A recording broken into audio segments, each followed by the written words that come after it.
जय बृहस्पति देव। भगवान बृहस्पति की और भगवान विष्णु की आप सभी पर कृपा बनी रहे। बृहस्पतिवार की पौराणिक व्रत कथा के अनुसार प्राचीन समय की बात है। एक नगर में एक बड़ा व्यापारी रहा करता था। वह जहाजों में माल लदवाकर दूसरे देशों में भेजा करता था। वह जिस प्रकार अधिक धन कमाता था उसी प्रकार जी खोलकर दान भी किया करता था। लेकिन उसकी पत्नी बहुत कंजूस थी। वह किसी को कुछ भी नहीं दिया करती थी। एक बार जब सेठ दूसरे देश व्यापार करने गया तो पीछे से बृहस्पति देव ने साधु वेश में उसकी पत्नी से भिक्षा मांगी। व्यापारी की पत्नी बृहस्पति देव से बोली, हे साधु महाराज, मैं इस दान और पुण्य से तंग आ गई हूँ।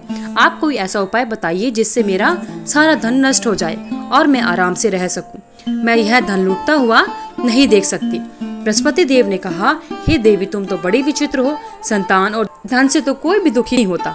अगर धन अधिक है तो इसे शुभ कार्यों में लगाओ। विद्यालय और बाग बगीचों का निर्माण कराओ। ऐसे पुण्य कार्य करने से तुम्हारा लोक और परलोक सार्थक हो सकता है। लेकिन साधु की बातों से व्यापारी की पत्नी को खुशी नहीं हुई। उसने कहा, मुझे ऐसे धन की आवश्यकता नहीं है जिसे मैं दान दूं। तब बृहस्पति देव कहते हैं, यदि तुम्हारी ऐसी इच्छा है तो तुम एक उपाय करना।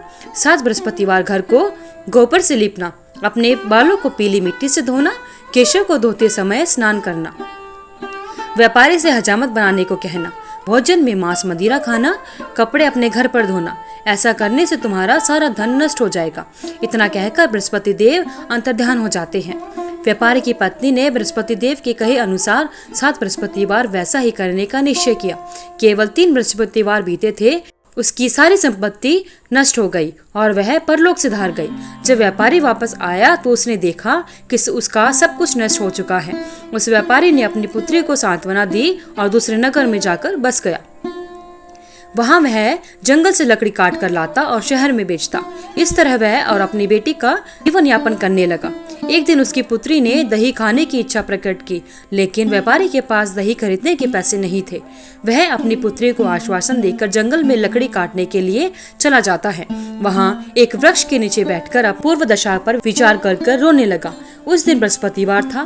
तभी वहां पर बृहस्पति देव साधु के रूप में सेठ के पास आ जाते हैं और कहते हैं, हे मनुष्य, तू इस जंगल में किस चिंता में बैठा है?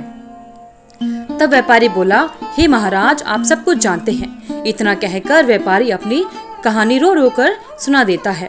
बृहस्पति देव बोले, देखो बेटा, तुम्हारी पत्नी ने भगवान बृहस्पति देव का अपमान किया था। इसी कारण तुम्हारा यह हाल हुआ है। लेकिन अब तुम किसी प्रकार की चिंता मत करो। तुम गुरुवार के दिन बृहस्पति देव का पाठ करो। 2 पैसे के चने और गुड़ को लेकर जल के लोटे में शक्कर डालकर वह अमृत और प्रसाद अपने परिवार के सदस्यों और कथा सुनने वालों में बांट दो। स्वयं भी प्रसाद और चरणामृत लो और भगवान तुम्हारा अवश्य कल्याण करेंगे। साधु की बात सुनकर व्यापारी बोला, महाराज, मुझे तो इतना भी नहीं बचता कि मैं अपनी पुत्री को दही लाकर दे सकूं। इस पर साधु जी बोले, तुम लकड़ियां शहर में बेचने जाना। तुम्हें लकड़ियों के दाम पहले से 4 गुना मिलेंगे, जिससे तुम्हारे सारे काम पूरे हो जाएंगे।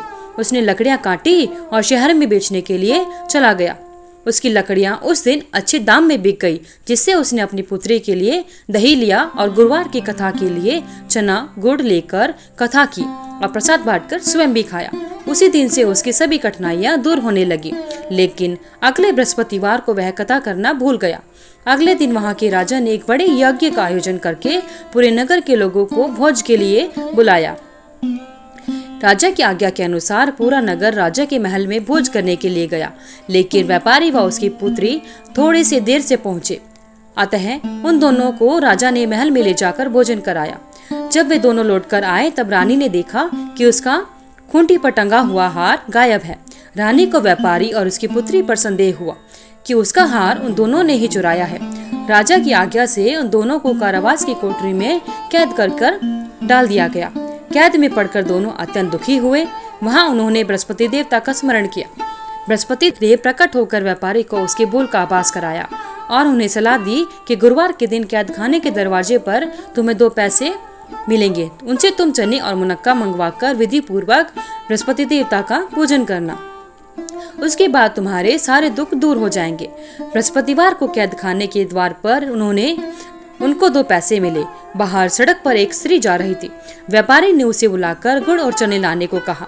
इस पर वह स्त्री कहती है कि मैं तो अपनी बहू के लिए गहने लेने जा रही हूँ, मेरे पास समय नहीं है। इतना कहकर वह वहाँ से चली जाती है। थोड़ी देर बाद वहाँ से एक और स्त्री निकली। व्यापारी ने उसे बुलाकर कहा कि हे बहन, मुझे बृहस्पतिवार की कथा करनी है, तुम मुझे 2 पैसे का गुड़ चना ला दो। बृहस्पति देव का नाम सुनकर वह स्त्री बोली, भाई मैं तुम्हें अभी गुड़ चना ला कर देती हूँ। मेरा इकलौता पुत्र मर गया है, मैं उसके लिए कफन लेने जा रही थी, लेकिन मैं पहले तुम्हारा काम करूंगी, उसके बाद अपने पुत्र के लिए कफन लाऊंगी। वह स्त्री बाजार से व्यापारी के लिए गुड़ चना ले आई और स्वयं ही बृहस्पति देव की कथा सुनी। कथा के समाप्त होने पर वह स्त्री कफन को लेकर अपने घर गई। घर पर लोग उसके पुत्र की लाश को राम नाम सत्य है कहते हुए शमशान ले जाने की तैयारी कर रहे थे। स्त्री बोली, मुझे अपने बेटे का मुख देख लेने दो। अपने पुत्र का मुख देखकर उस स्त्री उसके मुंह में प्रसाद और चरणामृत डाला।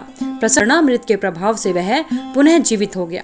पहली स्त्री जिसने बृहस्पति देवता का निरादर किया था, जब वह अपने पुत्र के विवाह हेतु पुत्र वधू के लिए गहने लेकर अपने घर वापस जाती है तो वह देखती है कि उसका पुत्र घोड़ी पर बैठकर निकला।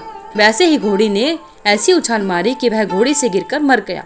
यह देखकर स्त्री रो रोकर बृहस्पति देव से क्षमा मांगने लगी। उस स्त्री की याचना से बृहस्पति देव साधु वेश में वहां पर पहुंचकर कहने लगे कि हे देवी, तुम्हें अधिक विलाप करने की आवश्यकता नहीं है। यह बृहस्पति देवता का अनादर करने के कारण हुआ है। तुम वापस जाकर मेरे भक्त से क्षमा मांगो तथा कथा सुनो, तब ही तुम्हारी सारी मनोकामना पूरी होगी। जेल में जाकर उस स्त्री ने व्यापारी से माफी मांगी और कथा सुनी। कथा के बाद वह प्रसाद और चरणामृत लेकर अपने घर वापस गई। घर आकर उसने चरणामृत अपने मरे हुए पुत्र के मुख में डाला। चरणामृत के प्रभाव से उसका पुत्र भी जीवित हो उठा। उसी रात बृहस्पति राजा के स्वप्न में आते हैं और बोले, हे राजन, तूने जिस व्यापारी और उसकी पुत्री को जेल में कैद कर रखा है वह बिल्कुल निर्दोष है। तुम्हारी रानी का हार वहीं पर टंगा हुआ है जहाँ पर था, यानी उसी खूंटी पर टंगा है। दिन निकला तो राजा रानी ने हार खूंटी पर लटका हुआ देखा। राजा ने उस व्यापारी और उसकी पुत्री को रिहा कर दिया और उन्हें आधा राज्य देकर उसकी पुत्री का विवाह उच्च कुल में करवाकर दहेज में हीरे जवाहरात दिए। बोलिए बृहस्पति देव की जय। भगवान बृहस्पति देव की आप सभी पर कृपा बनी रहे।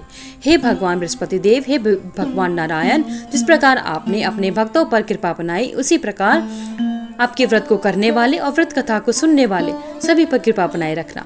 धन्यवाद। आपका दिन मंगलमय हो। वीडियो को लाइक करें, शेयर करें, चैनल को सब्सक्राइब करके बेल आइकन को जरूर प्रेस करें ताकि आगे आने वाली सभी वीडियोस की नोटिफिकेशन आप तक समय से पहुंचते रहे। कमेंट बॉक्स में जय बृहस्पति देव